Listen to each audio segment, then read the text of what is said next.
বন্ধুরা নমস্কার। 24শে এপ্রিলের কর্মক্ষেত্রটা নিয়ে তোমাদের জন্য চলে এসেছি। মূল বিষয় যেটা কি, চাকরি বাকরির খবর কিন্তু এই সপ্তাহে খুবই কম বা আগামী এক মাস এরকমই থাকবে।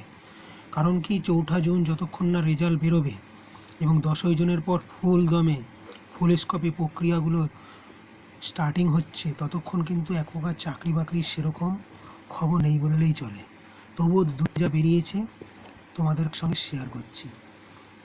এমসে অধ্যাপক এরকম একটা খবর দিয়েছে তারা। ইউজিসির পরীক্ষা 16ই জুন হবে, সেটাও প্রকাশ করা হয়েছে নোটিফিকেশন আকারে। মুম্বাই ন্যাভেল অকওয়ার্ডে 296 জন তরুণ তরুণীকে অ্যাপ্রেন্টিস ট্রেনিং দিয়ে নেওয়া হচ্ছে।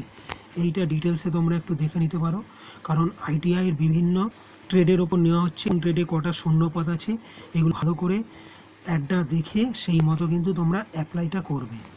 রাজ্য ফিশারি এক্সটেনশন অফিসার, এখানে প্রায় 81টার মতো শূন্যপদ রয়েছে। এটা বোধহয় এর আগের সপ্তাহের কর্মক্ষেত্রতেও ছিল ছোট করে খবরটা।